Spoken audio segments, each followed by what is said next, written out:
ஒரு நாட்டோட பட்ஜெட்டுங்கிறது வெறும் நம்பர்ஸ் மட்டும் கிடையாதுங்க. அது அந்த நாட்டோட எதிர்காலத்துக்கான ஒரு ப்ளூ பிரிண்ட். அப்போ இந்தியாவோட இந்த 2026 பட்ஜெட் ஒரு நீண்ட கால பந்தயமா இல்ல மக்களோட உடனடி தேவைகளை கண்டுக்காத ஒரு தவறா? வாங்க, ஸ்டடி க்ளோஸ் செஞ்ச ஒரு ஆழமான பகுப்பாய்வு வச்சு இந்த பட்ஜெட்டோட ஒவ்வொரு அம்சத்தையும் அலசி ஆராயலாம். சரி, முதல்லயே நேரா விஷயத்துக்கு வந்துடலாம். இந்த பட்ஜெட்டுக்கு ஆய்வாளர் கொடுத்த ரேட்டிங் என்னன்னா 10க்கு 6.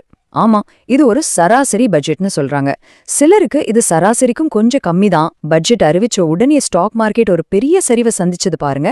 அதுவே பொதுவான மனநிலையை காட்டிடுச்சு. ஏன் இந்த மந்தமான வரவேற்பு? ஒருவேளை அரசாங்கத்தோட நீண்டகால கனவுக்கும் ஒரு சாதாரண மனுஷனோட இன்னைக்கான தேவைக்கும் நடுவுல நடக்கிற போராட்டம் தான் இதுக்கு காரணமா? வாங்க டீட்டெயிலா பார்க்கலாம். இந்த 6/10 ரேட்டிங்குக்கு பின்னாடி இருக்கிற முக்கியமான காரணம் அரசாங்கம் எடுத்த ஒரு பெரிய முடிவுதான்.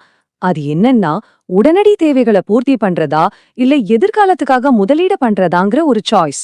இந்த குறுகிய கால பார்வைக்கும் நீண்ட கால பார்வைக்கும் நடுவுல நடக்கிற இந்த ஒரு போராட்டம் தான் இந்த பட்ஜெட்டோட மையமே.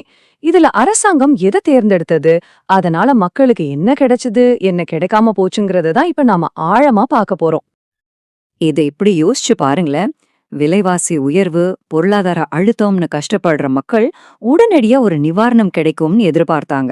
ஒரு ஃபாஸ்ட் ஃபுட் மாதிரி. ஆனா அரசாங்கமோ அடுத்த 25 வருஷத்தை மனசுல வச்சு எதிர்கால வளர்ச்சிக்காக விதைகளை நட்டு வைக்கிற வேலையை செஞ்சிருக்கு. அதாவது, இன்னைக்கு நாம போடுற முதலீட்டோட முழு பலனும் நமக்கு தெரிய 5 இல்ல 10 வருஷம் கூட ஆகலாம். இந்த தாமதம் தான் மக்கள் கிட்ட இந்த மாதிரியான ஒரு கலவையான ரியாக்ஷனுக்கு முக்கியமான காரணம். இந்த விதை நடுற விஷயத்த சரியா புரிஞ்சுக்க நாம 2 முக்கியமான வார்த்தைகளை தெரிஞ்சுக்கணும். மூலதன செலவு, அதாவது கேபெக்ஸ், அப்புறம் வருவாய் செலவு. வருவாய் செலவுனா ரொம்ப சிம்பிள். சம்பளம், பென்ஷன், மானியம்னு தினமும் போற நிர்வாக செலவுகள். இது ரொம்ப அவசியம்தான். ஆனா இதனால நாட்டுக்கு புதுசா எந்த சொத்தும் உருவாகாது. ஆனா மூலதன செலவு அப்படி இல்ல. இதுதான் ரோடு, போர்ட்டு, ரயில்வே, ஃபேக்டரின்னு நாட்டோட எதிர்கால சொத்துக்களை உருவாக்குற செலவு. இந்த பட்ஜெட் வருவாய் செலவுகளை கண்ட்ரோல் பண்ணிட்டு மூலதன செலவுக்கு ரொம்ப ரொம்ப அதிக முக்கியத்துவம் கொடுக்குது. சரி, அப்போ கவர்மெண்ட் இந்த விதைகளை எங்க நடுது? அதுல முதல் மற்றும் மிக முக்கியமான இடம் தற்சார்புக்கான ஒரு பெரிய முயற்சி. இந்தியாவை உற்பத்தி துறையில ஒரு உலக சக்தியா மாத்தணும். முக்கியமான பொருட்களுக்கு வெளிநாடுகளை, குறிப்பா சீனாவை சார்ந்திருக்கிறத குறைக்கணுங்கிறது தான் இதோட நோக்கம். பாருங்க, மைக்ரோசிப்ல இருந்து மருந்து வரைக்கும் எல்லாத்தையும் இங்கேயே தயாரிக்கணுங்கிறது தான் பிளான். செமிகண்டக்டர்ஸ் இல்லாம இன்னைக்கு எதுவுமே இல்ல. போன்ல இருந்து கார் வரைக்கும் இதுதான் மூல மாதிரி.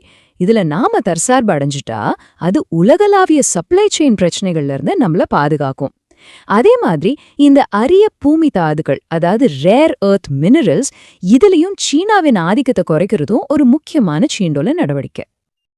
இந்த ஸ்லைட்ல இருக்கிற இந்தி வாக்கியத்தை பாருங்க. படேகா இந்தியா தோ படேகா அமெரிக்கா. இதோட அர்த்தம், இந்தியா படிச்சா அமெரிக்கா வளரும். ரொம்ப ஆழமான ஒரு வரி இது. பல வருஷமா நம்ம திறமையான இளைஞர்கள்லாம் இங்க படிச்சுட்டு வெளிநாட்டு கம்பெனிகளுக்கு வேலை செஞ்சு அந்த நாடுகளோட வளர்ச்சிக்கு தான் உதவி செஞ்சாங்க. நாம ஒரு சர்வீஸ் சென்டரா இருந்தோம். இப்போ அந்த திறமைய வச்சு நமக்கான பொருட்களை நாமே உற்பத்தி செய்யணுங்கிறது தான் அரசாங்கத்தோட நோக்கம். இது ஒரு பெரிய தத்துவார்த்த மாற்றம். ஆனா இந்த பெரிய பெரிய திட்டங்கள் எல்லாம் ஒரு பக்கம் இருக்கட்டும், இதுக்கு ஒரு விலை இருக்கு. அதை நாம குறுகிய காலத்துல கொடுக்க வேண்டியிருக்கும். சரி, இதெல்லாம் ஒரு பக்கம் இருக்கட்டும். இதனால உங்க பாக்கெட்டுக்கு என்ன லாபம்? உங்க அன்றாட வாழ்க்கையில என்ன மாற்றம்? உடனடி நிவாரணமா மக்களுக்கு என்ன கிடைச்சது? இல்ல என்ன கிடைக்காம போச்சு?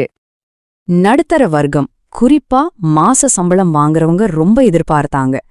ஏறி போன விலைவாசியை சமாளிக்க இன்கம் டாக்ஸ்ல ஏதாவது சலுகை வரும்னு, குறிப்பா அந்த ஸ்டாண்டர்ட் டிடக்ஷன் லிமிட்டை ஏத்துவாங்கன்னு ஒரு பெரிய நம்பிக்கை இருந்துச்சு. ஆனா இந்த எதிர்பார்ப்புகள்ல எதுவுமே இந்த பட்ஜெட்ல நடக்கல. ஆமா, முக்கியமான விஷயம் இதுதான். எந்த ஒரு நீரடி வரி சலுகையும் கிடையாது. நாட்டோட வரி வருவாயில ஒரு பெரிய பங்களிப்பு செய்யற இந்த சம்பள வர்க்கத்தினர் இந்த பட்ஜெட்ல தங்களை கண்டுக்கவே இல்லையோன்னு ஃபீல் பண்றாங்க.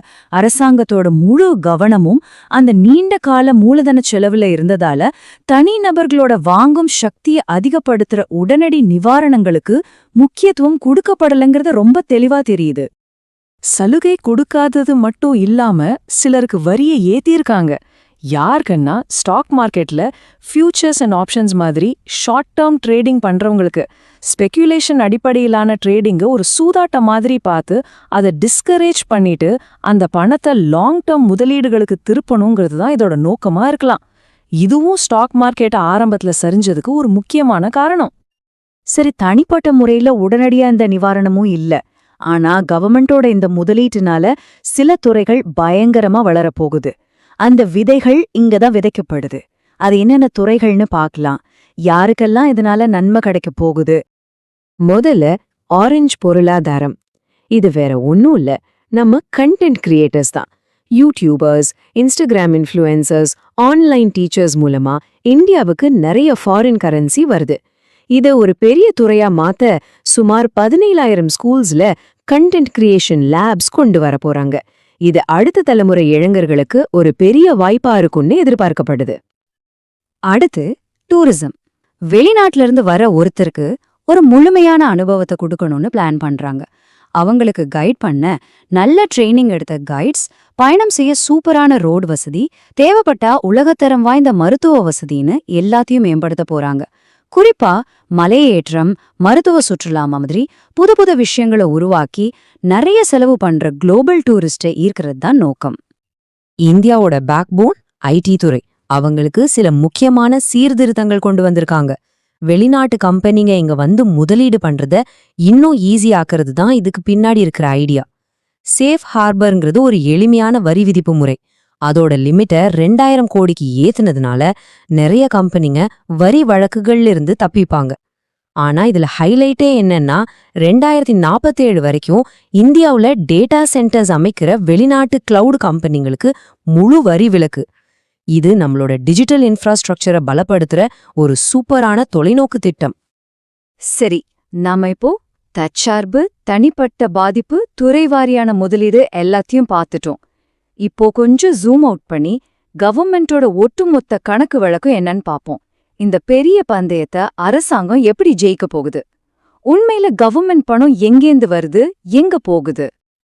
இதுல ரொம்பவே ஆச்சரியமான விஷயம் என்ன தெரியுமா? கவர்மெண்ட் செலவு பண்ற ஒவ்வொரு ரூபாயிலையும் கிட்டத்தட்ட 42 பைசா அவங்க கையிலேயே இல்ல. அது ஆல்ரெடி கமிட் பண்ணப்பட்ட பணம். இதுல 22 பைசா மாநிலங்களுக்கு வரி பங்கா போகுது. 20 பைசா பழைய கடன்களுக்கு வட்டியா போகுது. இத அரசாங்கத்தால மாத்தவே முடியாது. இது ஒரு கட்டாய செலவு. அப்போ புது திட்டங்களுக்கு செலவு செய்ய அவங்க கிட்ட ரொம்ப குறைவான பணம் தான் இருக்கு. அப்போ அந்த மிச்சம் இருக்கிற காசை கவர்மெண்ட் எங்க முதலீடு பண்ணது? இந்த சார்ட் அதை தெளிவா காட்டுது.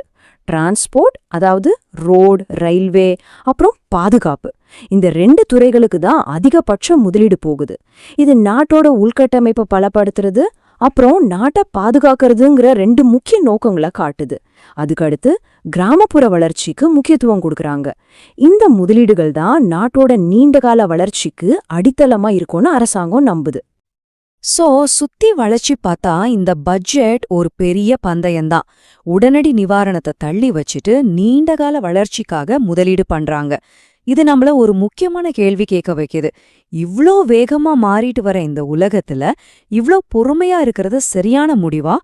இன்னைக்கு நாம படுற கஷ்டம் நாளைக்கு ஒரு நல்ல வாழ்க்கைய கொடுக்குமா, இல்ல இது ஒரு பெரிய தவறா முடியுமா? இத பத்தி நீங்க என்ன நினைக்கிறீங்க?